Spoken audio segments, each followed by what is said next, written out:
welcome to my channel diving into the world of adult survivors after growing up with a narcissistic mother, and what are the effects of this on you, and how can you step towards healing and creating a really good life for yourself. In this video, it's one of the pieces, because there's many pieces here, but in this video I want to help you to see how, if you struggle with feeling small, not good enough, having a low self-worth, feeling worthless, feeling less than, I want to show you how, or feeling insecure as well about yourself, I want to show you how this is actually linked to your upbringing with your narcissistic mother. Because that's a very important piece of the healing process, is to learn about this and to understand how this originates and to put the pieces right. Because as a child, we have no other option than to conclude from the way that we are treated. We learn about ourselves and we make conclusions about ourselves and our worth, and then we take that on in our life and we live with it, and that creates the life that you have right now.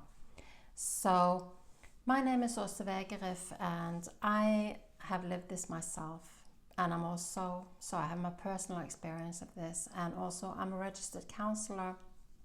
I'm trying to reach out more than I help people in my private practice, but I'm trying to reach out further here on YouTube to help people. And if you feel that this really resonates with your experience, then I'd love it if you would consider subscribing to my channel and or liking or commenting on the video, because that really helps me to reach out to more people. And I think this is really important, and well, you will know if this feels really important to you as well. So thank you for that. So let's get on with the first thing to look at is, what is self-worth actually? Self-worth is something which is not self-esteem. It's not how good you are at certain things. It's not something outer. It's much deeper. It's something deep. It's a sense you have about yourself and your worth, how you truly feel about yourself when nobody is looking, when you're alone with yourself. Do you feel really good, happy with yourself, relaxed about who you are, secure in yourself? Or on the other side of the spectrum, do you feel absolutely dreadful about yourself? Do you feel that you're less than other people? Do you feel have really difficult feelings, so you maybe don't even want to feel that much around it? So it's something very global and general about you, very deep, and it's something that you carry with you in all relationships, in all situations, at all times. It's having an effect on your psyche. That's why it's really, really important. It's learned in early childhood relationships with, for instance, your mother would be one of the important figures there. So a good sense of self-worth means that you feel in general good about yourself. You have a realistic judgment of yourself. You can accept that you are good enough, even if you end up messing things up, you end up failing, you know that you've got pluses and minuses. You can still feel okay about yourself. You know, we all mess up, and then you can always apologize, or most of the time you can apologize, you can own up to it, and you can try to do better next time. So there is a robustness and a sense of security inside of you, which buffers you when life is tough or things go against you. So despite life is rocking, you're able to stand on solid ground in yourself and manage okay, to regulate your feelings, to stand in the storm and still feel okay. So it's also a robustness, not just inside of you, but relationally, because you are able to regulate and set boundaries, assert yourself in relationship with others, and also gauge realistically when other people are in the wrong with you, because you feel good about yourself, so you can, and you are realistic in this, so you can feel this. But what is then a low self-worth?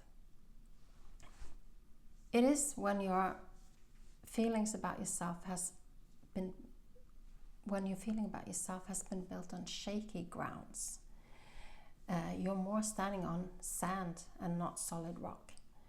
So something comes along in your life and then you fall to the ground because you haven't got that, you can't fall back on that solid ground in yourself. So there's a whole range here from feeling, you basically feel bad about yourself, like from terrible to a more lower but subtle but negative tone about yourself. But you may doubt yourself, feel that things are your fault even when they're not, that you always feel like you're in the wrong if something's going on around you, it's probably me, and you're excusing yourself, which is very handy for people who don't want to be in the wrong, to ditch it onto you. So then you feel even worse about yourself. You feel unsure about yourself, where you're at, how you should be doing, also in relationships. And because it is a global or a general thing, it tends to span across most of your life areas. So this is how you end up feeling at work, with partners, in relationships, even as like a parent yourself, feeling like a shit parent. So feeling unsure, feeling not good enough, feeling worthless, always in the wrong.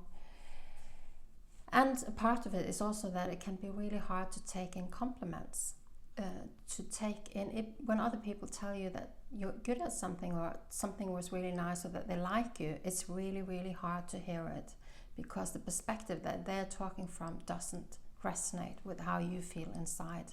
So it's hard to actually let it in, take it in. So why is self-worth so important, and how does it show up in your life? Low self-worth is a heavy load to carry.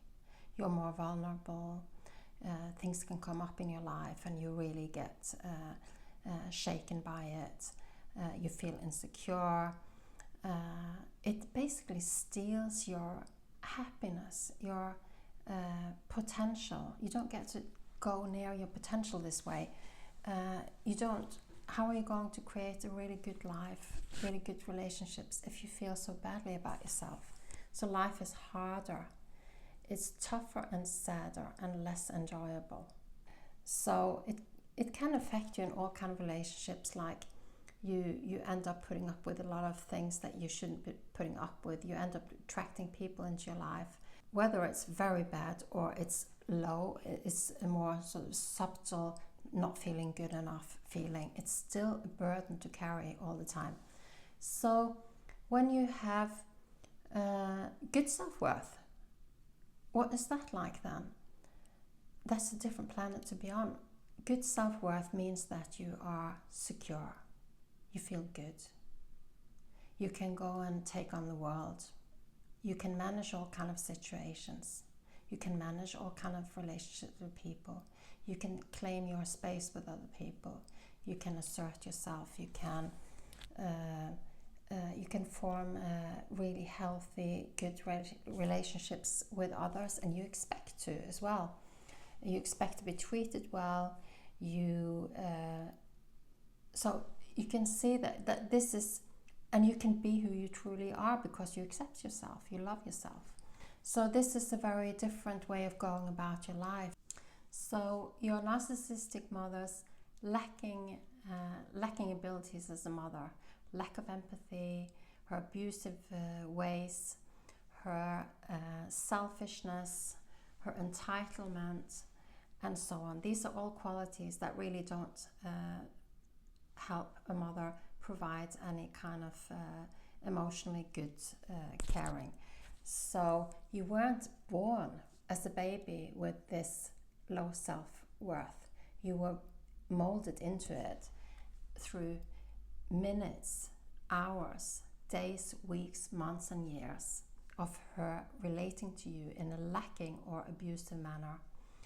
And as a child, is too dangerous to cognitively, and a child is not able to cognitively process this and understand in the right way and see things. So as a mother, you had to keep your connection with her and be in that traumatic bond.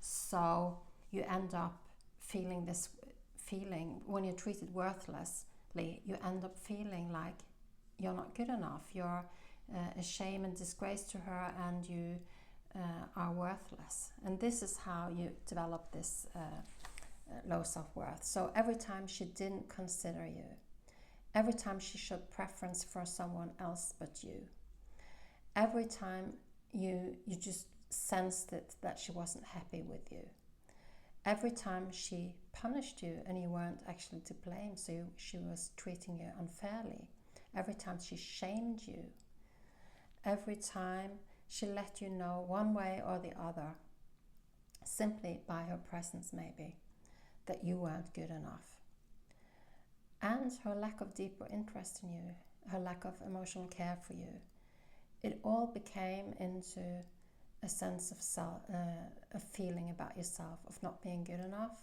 of not being worthy of love, of being unlovable. And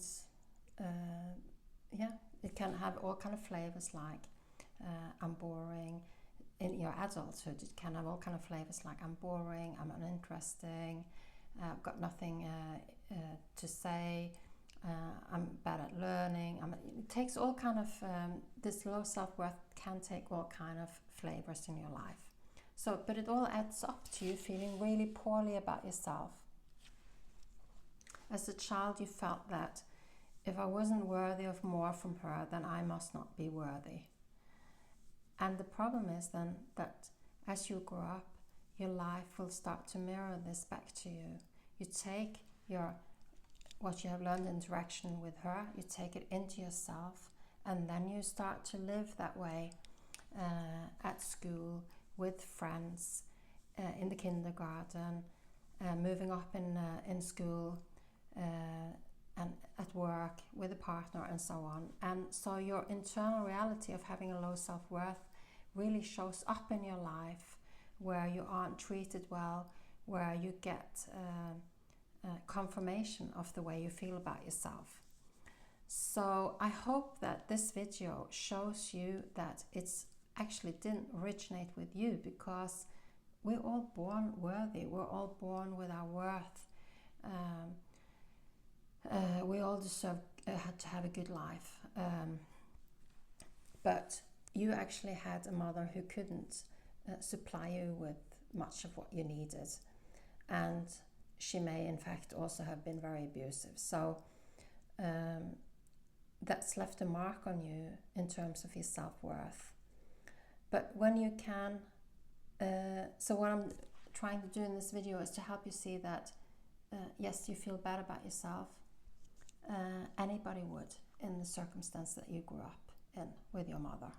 It's actually not you as a person, it's just that as a child you concluded this way about yourself.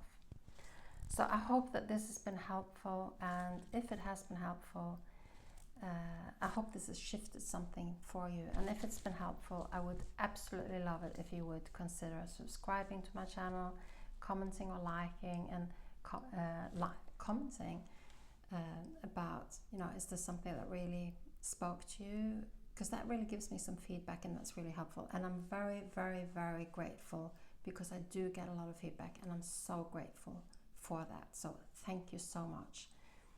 And I hope that you got good help from this, and I wish you a lovely day. And I hope to see you again.